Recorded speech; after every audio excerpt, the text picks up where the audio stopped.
Okay, so we are on chapter 12 of My Side of the Mountain. The title of this chapter is called In Which I Find a Real Live Man. So this is going to be interesting. So he's going to come in contact with another human again.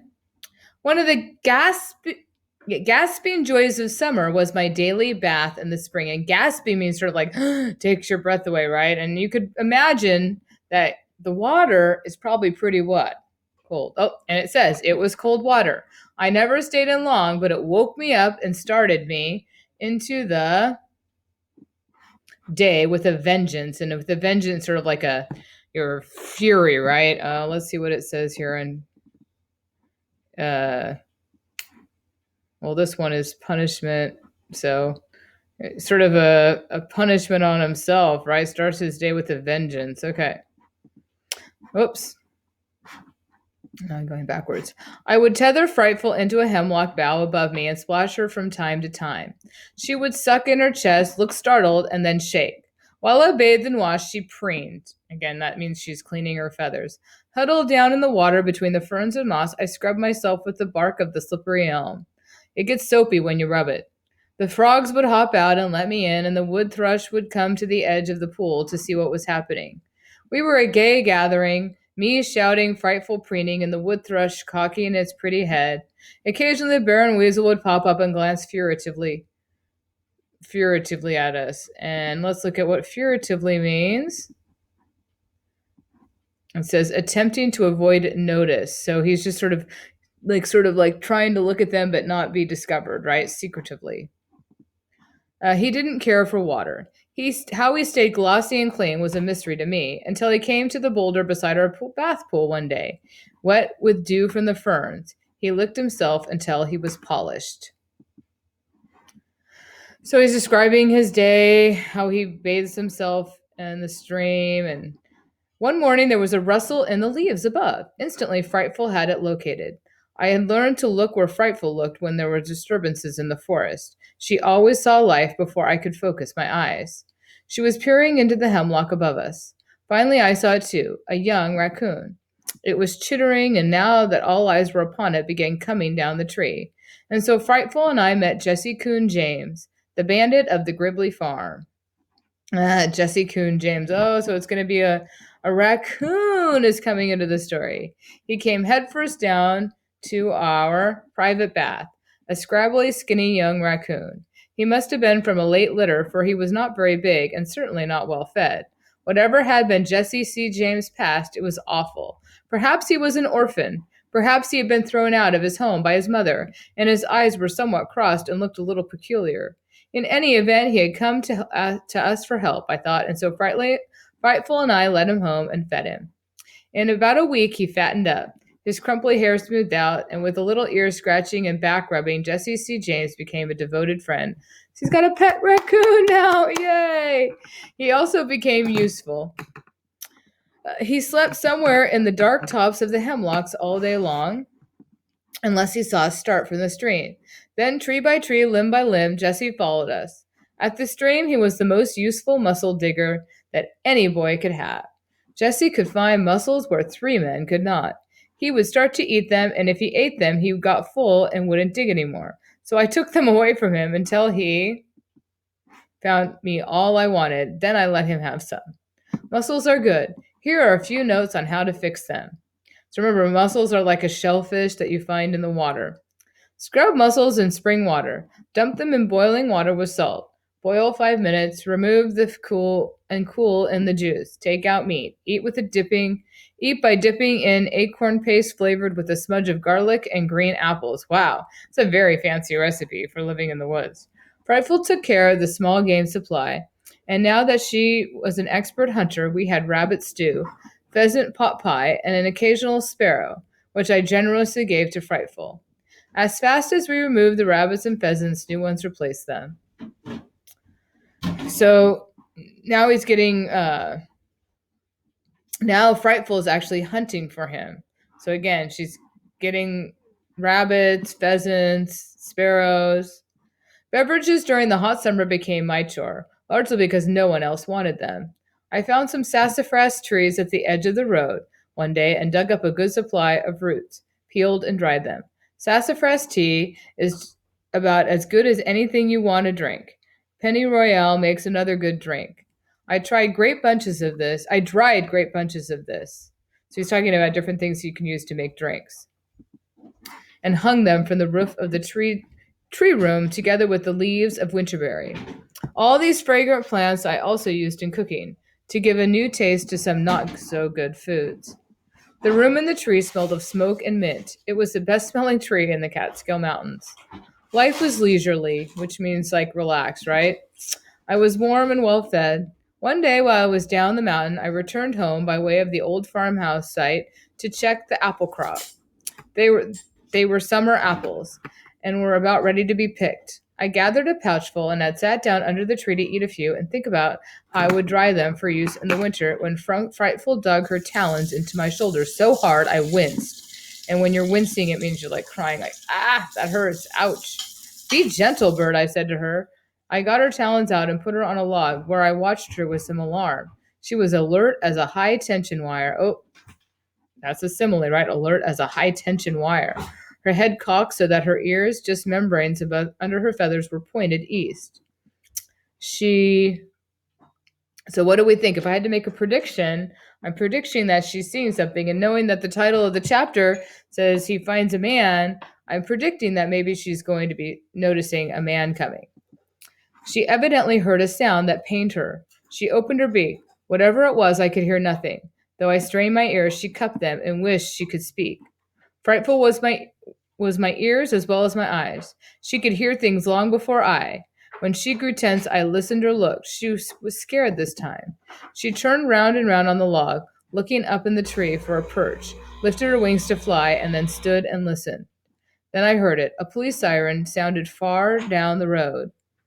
The sound grew louder and louder, and I grew afraid. Then I said, No, Frightful. If they are after me, there won't be a siren. They'll just slip up on me quietly. No sooner had I said this than the siren wound down and apparently stopped on the road at the foot of the mountain. I got up to my tree, but I had not gotten past the walnut before the patrol car started up and screamed away. We started home, although it was not late in the afternoon. However, it was hot, and the thunderheads were building up, and those are thunderclouds, right? I decided to take a swim in the spring and work on the moccasins I cut out several days ago. With the squad car still on my mind, we slipped quietly into the hemlock forest. Once again, Frightful almost sent me through the crown of the forest by digging her talons into my shoulder. I looked at her. She was staring at her home. I looked too. Then I stopped, for I could make out the form of a man stretched out between the sleeping house and the store tree. Softly, tree by tree, Frightful and I approached him. The man was asleep.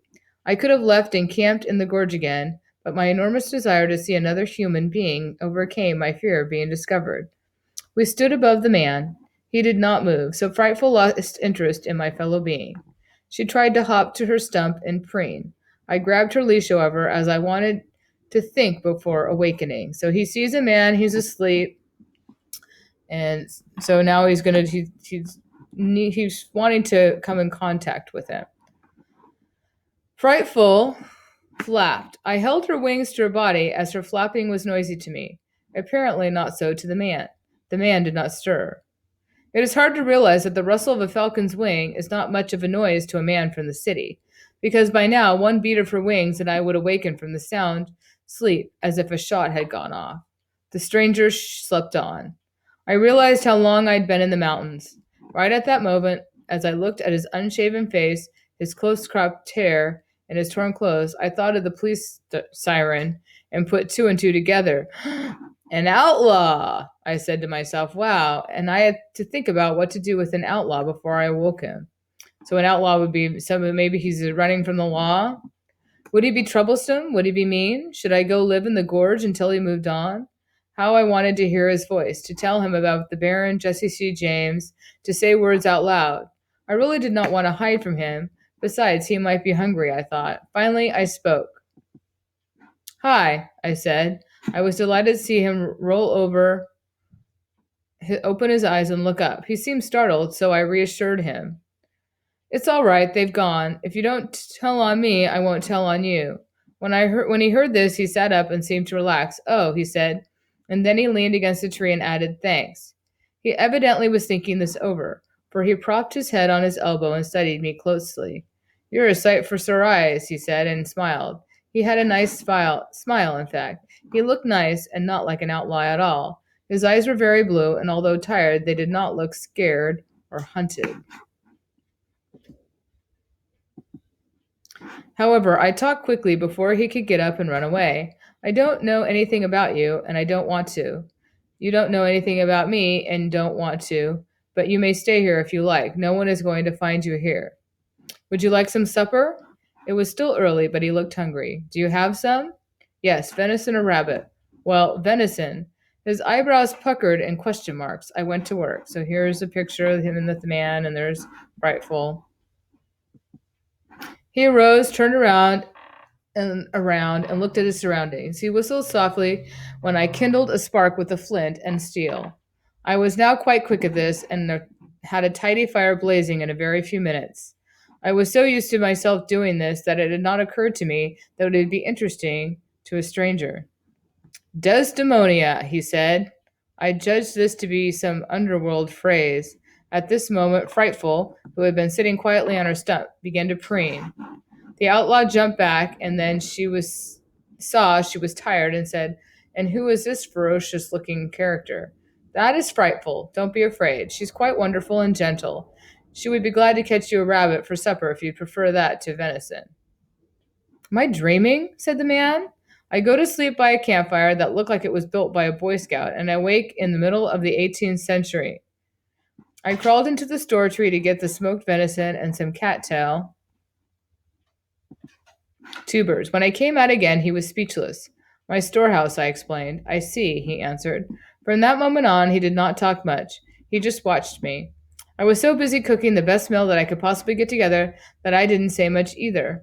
Later, I wrote down the menu, as it was excellent. Brown puffballs and deer fat with a little wild garlic, fill pot with water, put venison in, boil. Wrap tubers in leaves and sticks in coals. Cut up apples and boil in can with dogtooth violet bulbs, raspberries to finish meal. When the meal was ready, I served it to the man in my nicest turtle shell. I had to whittle him a fork out of the crotch of a twig, as Jesse Coon James had gone off with the others. He ate and ate and ate, and he was done. He said, "May I call you Thoreau?" "That will do nicely," I said. Then I paused just to let him know that I knew a little bit about him too. I smiled and said, "I will call you Bando." Sort of like bandit. His eyebrows went up, he cocked his head and shrugged his shoulders and answered, "That's close enough." With this he sat and thought. I felt I had offended him, so I spoke. "I will be glad to help. I will teach you how to live off the land. It is very easy. No one need find you." His eyebrows gathered together again. This was characteristic of Bando when he was concerned, and so I was sorry that I had mentioned his past. After all, outlaw or no outlaw, he was an adult, and I still felt unsure of myself around adults. I changed the subject. "Let's get some sleep," I said. "Where do you sleep?" he asked. All this time sitting and talking with me, he had not seen the entrance to my tree. I was pleased. Then I beckoned, walked a few feet to the left, pushed back the deer hide door, and showed Bando my secret. "Thoreau," he said, "you are quite wonderful." He went in. I lit the turtle candle for him. He explored, tried the bed, came out, and shook his head until I thought it would roll off. We didn't say much more that night. I let him sleep on my bed. His feet hung off, but he was comfortable, he said. I stretched out by the fire. The ground was dry, the night warm, and I could sleep on anything now. I got up early and had breakfast ready when Bando came stumbling out of the tree. We ate carryfish, and he really honestly seemed to like them. It takes a little time to acquire taste for wild food, so Bando surprised me the way he liked the menu. Of course, he was hungry, and that helped. That day we didn't talk much, just went over the mountain collecting foods. I wanted to dig up the tubers of the Solomon seal from a big garden of them on the other side of the gorge. We fished, we swam a little. I told him I hoped to make a raft pretty soon so I could float into deeper water and perhaps catch bigger fish. When Bando heard this, he took my axe and immediately began to cut young trees for this purpose. I watched him and said, "You must have lived on a farm or something." At that moment, a bird sang. "The wood pewee," said Bando, stopping his work. He stepped into the woods, seeking it. Now I was astonished. How would you know about a wood pewee in your business? I grew bold enough to ask. And what do you think my business is? He said as I followed him. Well, you're not a minister, right? And you're not a doctor or a lawyer, correct? And you're not a businessman or a sailor, no, I'm not. Nor do you dig ditches. I do not. Well, guess. Suddenly I wanted to know for sure, so I said it.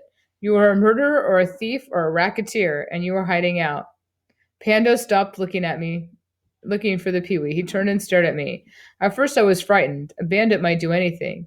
He wasn't mad, but he wasn't mad. He was laughing. He had a good deep laugh, and it kept coming out of him. I smiled, then grinned, and then laughed with him. What's funny, Bando? I asked. I like that. He finally said. I like that a lot. The tickle deep inside him kept him chuckling. I had no more to say, so I ground my heel into the dirt while I waited for him to get over the fun and explain it all to me. Thoreau, my friend, I am just a college English teacher, lost in the Catskills.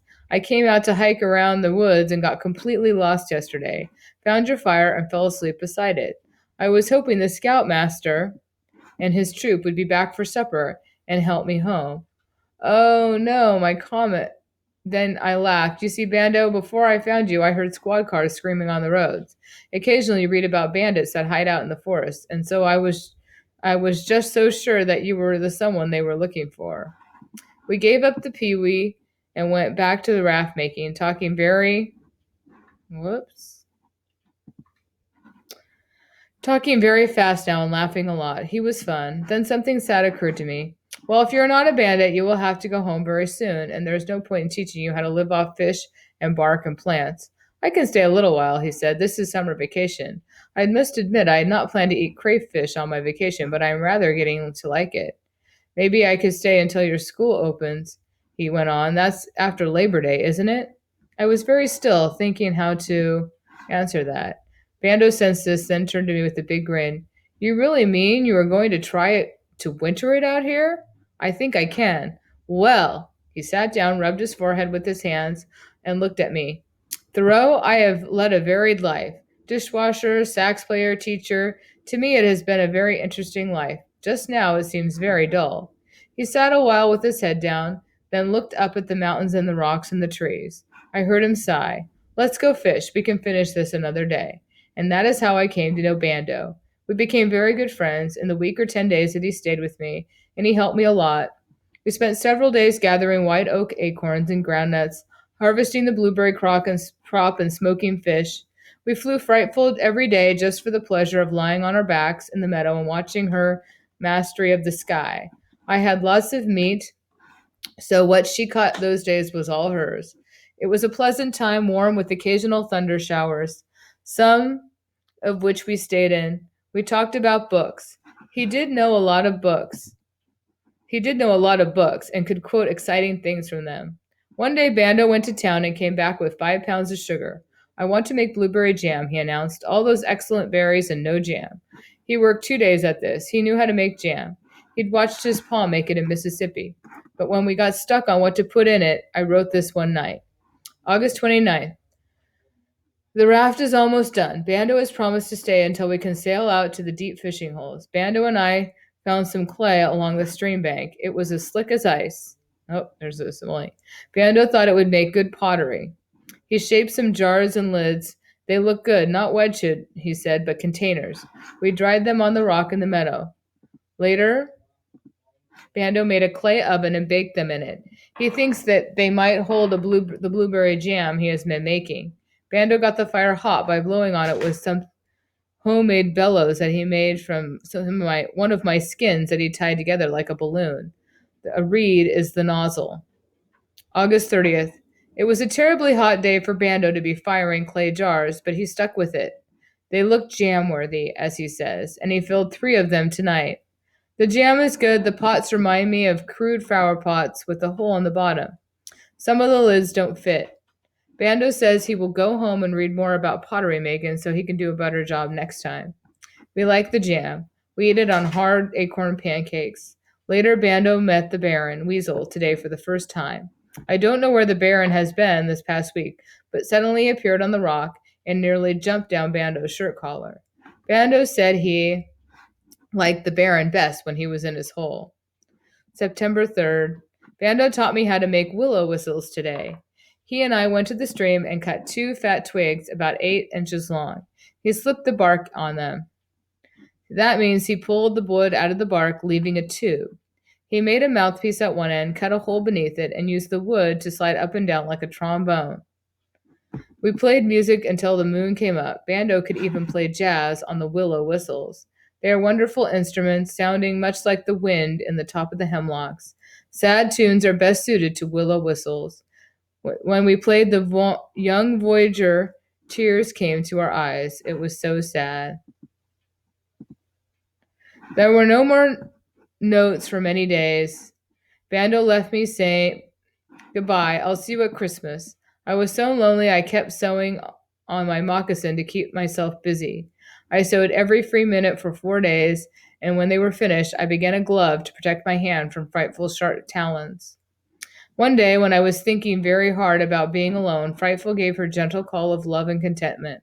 I looked up. "Bird," I said. I had almost forgotten how we used to talk. She made tiny movements with her beak and fluffed her feathers. This was a language I had forgotten since Bando came. It meant she was glad to see me and hear me, and that she was well fed and content. I picked her up and squeaked into her neck feathers. She moved her beak, turned her bright head, and bit my nose very gently. Jesse Coon James came down from the trees for the first time in 10 days. He finished my fish dinner. Then, just before dusk, the Baron came up on his boulder and scratched and cleaned and played with a fern leaf. I had the feeling we were all back together again. Ooh, that was a long chapter, so we're done with that chapter. And go look for the questions, and I'll post them up.